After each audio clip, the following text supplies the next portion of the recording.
The laughter began before the grocery bags even touched the polished marble floor. Employees in expensive suits exchanged amused glances as a tired delivery driver struggled to balance heavy paper bags while keeping one hand free to answer a video call from his little daughter waiting at home. Someone whispered that the poor man looked like life had already defeated him. Another joked that people like him should never dream beyond delivering groceries to people who actually mattered. No one noticed the quiet dignity in his exhausted eyes. No one realized that within the next hour, the man they mocked would witness something that doctors had failed to achieve for 17 long years. And before sunset, the most powerful CEO in the city would do something no one believed was humanly possible. Before we continue, if you believe kindness can change lives and that everyone deserves a second chance, please take a moment to like this video, leave a comment telling us where you're watching from, share this story with someone who needs hope today, and subscribe to Lifeline Tales. Your support helps us bring more inspiring stories to people around the world. Every morning before sunrise, Rowan Mercer quietly loaded his old delivery van with grocery orders while the city still slept. He was only 38, yet years of sleepless nights and endless responsibilities had added another decade to his face. 5 years earlier, a tragic highway accident had taken his wife on her way home from work, leaving him alone to raise their 8-year-old daughter, Nora. Since then, every day had become a careful balancing act between earning enough to pay rent, helping Nora with school, preparing meals, and pretending everything was going to be all right even when his bank account said otherwise. He rarely complained because he believed children deserved hope, even when adults were running out of it. Nora had inherited her mother's bright smile despite spending most afternoons alone after school. Rowan always rushed through his delivery routes to be home before dark, but sometimes life refused to cooperate. Bills multiplied faster than paychecks, and unexpected expenses often forced him to accept additional shifts. The people receiving luxury grocery deliveries rarely looked into his eyes. To many, he was simply another invisible worker carrying bags from one place to another. Yet every customer unknowingly received the same warm smile because Rowan had promised himself that hardship would never steal his kindness. On one warm afternoon, his final delivery took him to the headquarters of Aldridge Innovations, one of the largest technology companies in the country. The towering glass building reflected the afternoon sun like a palace built for modern royalty. Security guards directed him toward a private executive entrance where dozens of employees hurried through the lobby dressed in tailored suits. Rowan's worn shoes and faded uniform immediately stood out. Curious eyes followed him as he pushed a cart stacked with organic groceries, fresh flowers, imported fruit, and carefully selected ingredients requested for the company's private executive suite. The quiet joke started almost instantly. Several employees smirked at his patched delivery jacket while another remarked that some people spent their entire lives carrying everyone else's success instead of creating their own. Rowan heard every word but chose silence. Years of hardship had taught him that responding to cruelty only made it louder. Instead, he focused on checking each grocery item against the invoice. What nobody expected was the sudden sound echoing through the executive hallway. It was not shouting or applause. It was the sharp crash of a wheelchair striking a decorative table followed by frightened voices rushing toward the CEO's private office. Inside sat Eleanor Whitcomb, a legendary business leader who had spent the past 17 years unable to walk after suffering a devastating spinal injury during a helicopter accident. The world's best surgeons, neurologists, therapists, and rehabilitation specialists had tried everything imaginable. Millions of dollars had been spent chasing impossible hope. Every treatment ended with disappointment. She had learned to lead an international company from a wheelchair while quietly accepting that her legs would never again support her body. That afternoon Eleanor had experienced another painful muscle spasm while attempting one of her daily rehabilitation exercises. Her physical therapist had momentarily stepped away, and the unexpected pain caused her wheelchair to strike the table. Panic spread through the office as assistants rushed inside. Rowan, standing just outside with grocery bags in his hands, instinctively stepped forward after hearing someone ask for help lifting scattered equipment. Without hesitation, he placed the groceries down and carefully helped move heavy therapy devices away from the wheelchair so no one would trip. His calm presence contrasted sharply with everyone else's panic. As he knelt to gather a resistance band from the floor, his eyes noticed something unusual. Years earlier, before life changed forever, Rowan had worked as an athletic rehabilitation assistant while studying sports science.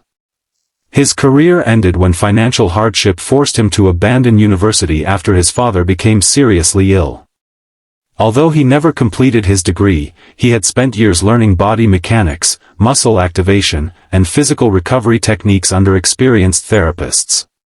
Looking at Eleanor's strained posture, Rowan quietly recognized that her left foot was positioned unnaturally against the wheelchair support, locking several muscle groups instead of allowing them to relax.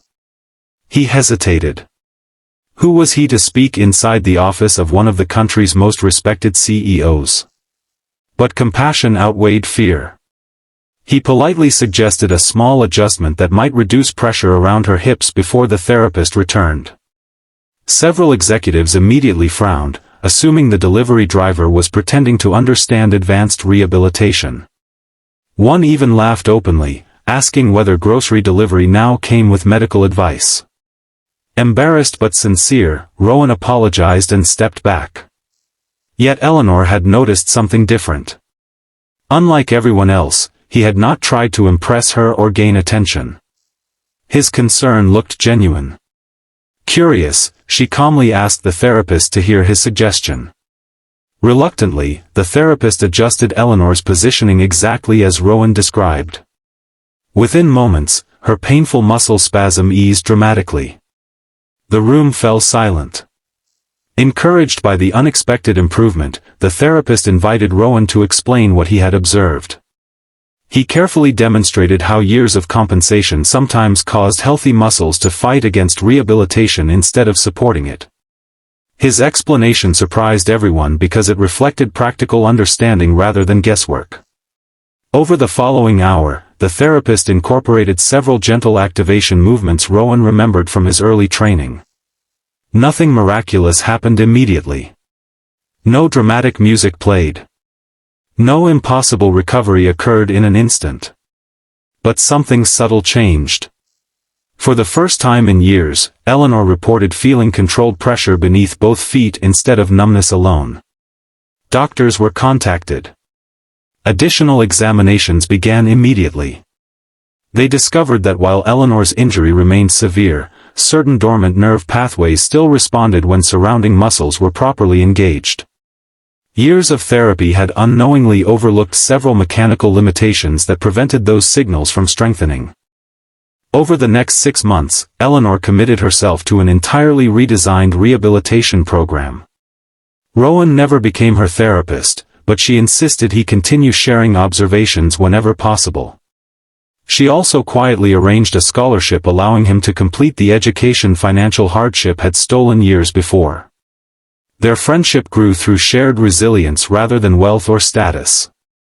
Rowan often brought Nora during weekend therapy sessions, filling sterile rehabilitation rooms with laughter that reminded everyone why hope mattered. Nora became Eleanor's greatest cheerleader, decorating her walker with colorful ribbons and handwritten notes saying that heroes never quit. Progress remained painfully slow. Some weeks brought disappointment. Others brought tiny victories invisible to outsiders. A single toe movement became an entire day's celebration. Standing with support for 15 seconds felt like climbing a mountain.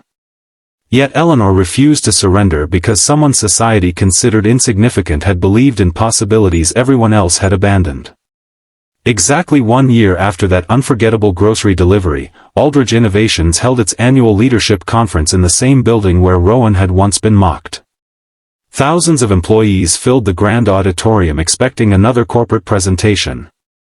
Instead, the stage lights dimmed. A wheelchair slowly rolled toward center stage. The audience stood respectfully, unaware of what was about to happen. After thanking her medical team, therapists, family, and employees, Eleanor paused. Then she spoke about the day a grocery delivery driver entered her office carrying more than food. He had carried humility, compassion, forgotten knowledge, and the courage to speak kindly even when others laughed at him. She admitted that many people judged success by clothing, titles, and bank accounts while ignoring the extraordinary gifts hidden inside ordinary lives. The auditorium became completely silent. With therapists standing nearby, Eleanor slowly placed both hands onto a supportive frame. Her legs trembled violently.